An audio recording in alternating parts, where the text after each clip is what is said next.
Okay, class, in this first meeting of our subject, Research Methods in English Language Teaching, we are going to start from the first material that is called Variables of Educational Research. Kita akan berbicara tentang variabel. Jadi teman-teman, variabel ini merupakan fokus pertama yang harus kita pikirkan sebelum kita mengadakan research atau penelitian. Ya, jadi variabel ini harus kita tentukan di awal sebelum kita meneliti. Dan sifat dari variabel yang harus kita pilih ini adalah variabel yang jelas, ya. Variable must be clear. Karena kalau tidak jelas, maka akan menghasilkan penelitian yang gagal, tidak berhasil, tidak terukur. Untuk itulah yang namanya variabel must be clear, harus jelas. Contohnya misalkan kita mengatakan variabelnya school children achievement, capaian pembelajaran anak-anak sekolah di situ. Ini tidak jelas. Kenapa? Karena tidak spesifik. Harusnya kita bikin variabel yang lebih jelas dan spesifik, seperti school children's achievement in English at the end of grade 7 in Tulungagung. Jadi jelas prestasinya prestasi apa, mata pelajarannya adalah bahasa Inggris, yang diteliti adalah siswa kelas 7 di mana, yaitu di Tulungagung. Nah, ini adalah variabel yang jelas. Kemudian variabel ini harus terukur, seperti misalkan tinggi badan, berat badan, kecepatan, kemudian intelligence, ya, kecerdasan yang diukur lewat IQ, kemudian achievement, capaian pembelajaran yang diukur lewat tes di situ. Ada beberapa variabel yang tidak bisa terukur dan ini tidak bisa kita gunakan sebagai variabel, seperti beauty, ya, kecantikan. Ini adalah sesuatu yang tidak terukur, jadi tidak bisa memenuhi syarat variabel. Kemudian variabel berdasarkan karakternya ini ada dua, continuous and discrete variables. Kita awali dari yang pertama, continuous variables. Continuous variables di sini adalah menunjukkan sesuatu yang memang dimiliki oleh seseorang ini sejak lahir, seperti tinggi badan, berat badan, atau sesuatu yang memang bisa terukur lainnya, seperti kecepatan contohnya. Continuous variables ini tentunya adalah cirinya bisa dijelaskan pakai adjective modifier, contohnya very high, very fast, very tall, very big, atau yang tadinya tall menjadi taller, big menjadi bigger, fast menjadi faster. Itu cirinya. Kemudian sex or profession, jenis kelamin atau profesi, ini tidak termasuk di variabel jenis continuous variables. Kenapa? Karena we cannot say very female, very secretary. Kita tidak bisa mengatakan atau memberikan adjective modifier dalam seks maupun profession, jenis kelamin maupun profesi. Kemudian yang selanjutnya, continuous variables ini cirinya dia bisa digunakan dalam desain penelitian yang namanya correlation research. Seperti misalkan the correlation between students' reading skills and their writing skills. Ini adalah contoh judul penelitian berdesain correlation research.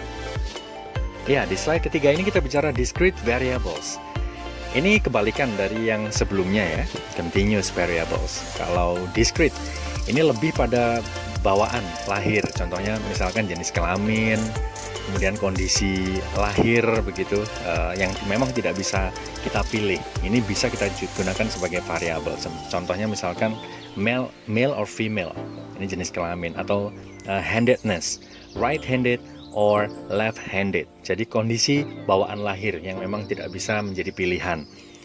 Dan di variabel discrete ini memang berbeda dengan sebelumnya.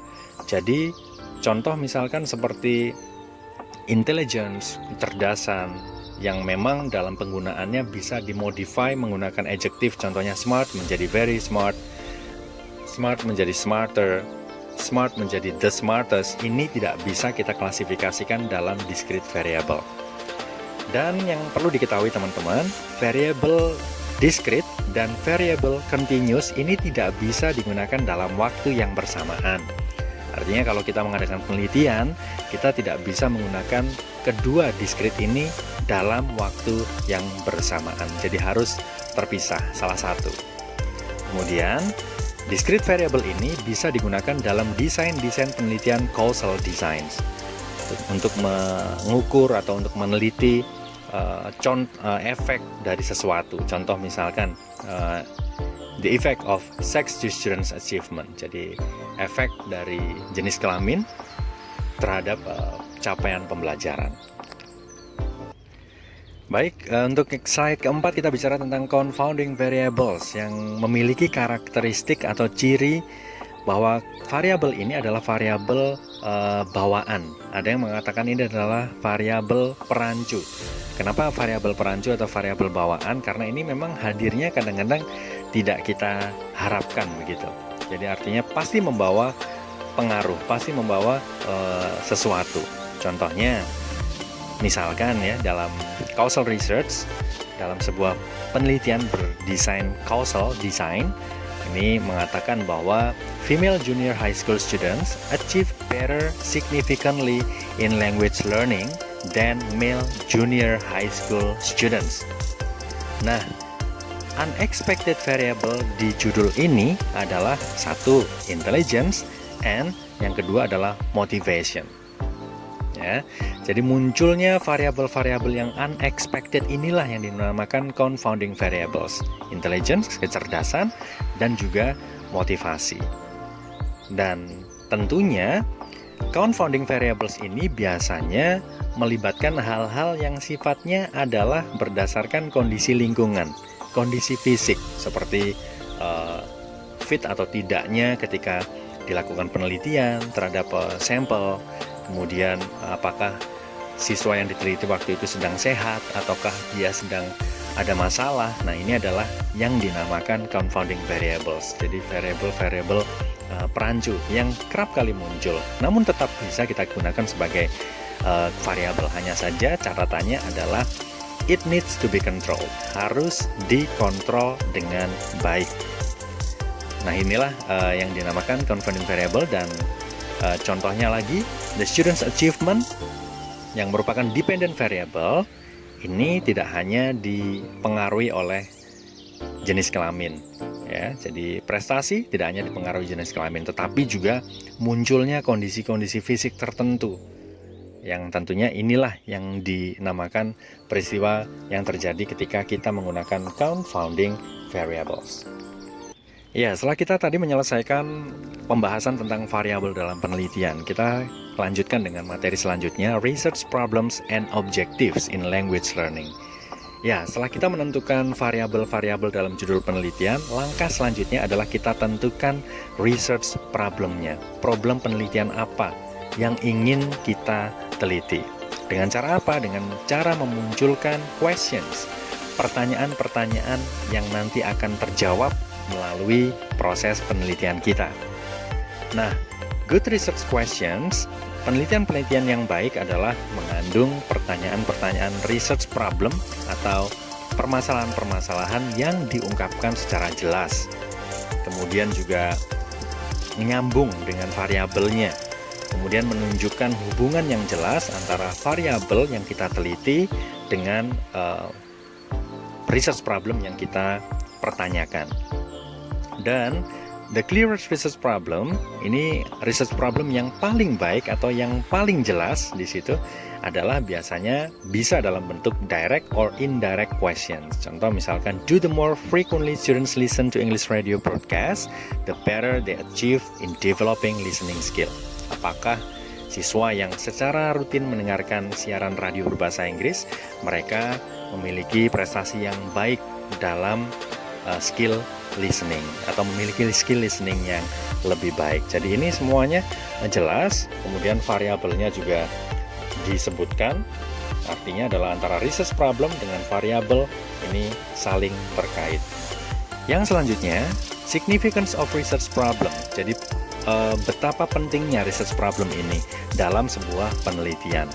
Karena melewati research problem, pertanyaan-pertanyaan yang kita rumuskan di awal sebelum kita mulai meneliti, maka kita sebagai peneliti akan yakin bahwa kita benar-benar tahu dan paham tentang topik yang kita teliti. Dan melalui research problem, tentu peneliti ini akan bisa dikatakan sudah selektif terhadap research topiknya apa, research areanya sampai di mana saja batasan-batasannya, karena harus dibatasi ya yang namanya penelitian, tidak boleh bias kemana-mana. Kemudian sumber-sumber dalam mengumpulkan data, kemudian teknik dalam pengumpulan datanya kita menggunakan teknik yang bagaimana, instrumen yang kita pakai dalam mengumpulkan data sampai dengan teknik menganalisa data, ini akan terjawab lewat pertanyaan-pertanyaan yang kita rumuskan di research problem. Dan yang paling penting yang harus diketahui adalah a bad research problem will not lead to a good research. Kalau research problem kita kurang baik, maka tidak akan menghasilkan penelitian yang baik pula. Kemudian kita beralih ke criteria of good research problem. Lalu bagaimana cara kita membuat research problem yang baik? Artinya bagaimana kita merumuskan pertanyaan-pertanyaan sebelum kita mulai meneliti. Merumuskan pertanyaan-pertanyaan dalam permasalahan atau rumusan masalah di sebuah penelitian. Contoh misalkan ya, saya mengambil sebuah research problem, what is the effect of sex to students' achievement in learning English at elementary schools? Ini adalah satu contoh pertanyaan research problem yang kurang baik. Maka ada baiknya kita ubah menjadi do female elementary school students achieve better in learning English than male elementary school students. Jadi, revisi yang dilakukan dalam research problem ini bisa teman-teman lihat di slide.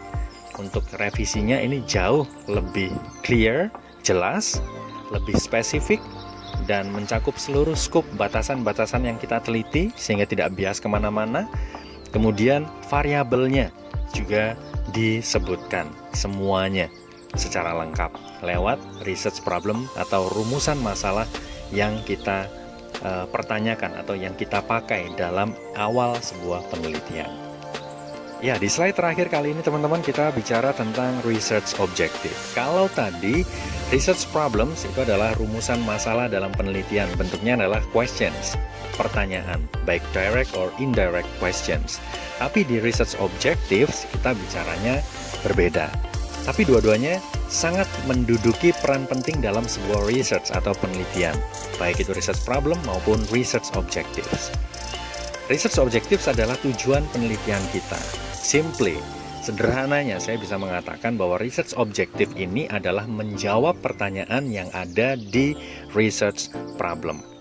Ya, jadi kalau misalkan research problemnya kita merumuskan 3 pertanyaan, maka research objektifnya harus berjumlah 3 jawaban. Itu. Dan research problem dan serta research objektif ini menentukan kualitas penelitian kita. Kalau research problem yang kita rumuskan pertanyaan-pertanyaannya sudah baik, didukung dengan research objektif yang menjawab pertanyaan di research problem juga sudah baik, maka pasti kualitas penelitian kita juga baik. Dan tentu research problem di sini juga mengindikasikan banyak hal penting dalam sebuah penelitian, mulai dari scope of the research, batasan wilayah yang kita teliti mana saja, variabel yang terlibat, hipotesis yang kita turunkan sebelum kita mengadakan penelitian, sampai dengan desain penelitian kita apa, ini adalah menjadi cakupan wilayah tujuan penelitian atau research objective. Dan research problems is a number of questions. Jadi kalau research problem ini adalah sejumlah pertanyaan, tapi kalau research objective ini merupakan jawabannya, sehingga bisa dikatakan keduanya, research problem and research objective, harus betul-betul correlated and stated clearly, berkorelasi dan diungkapkan dengan jelas.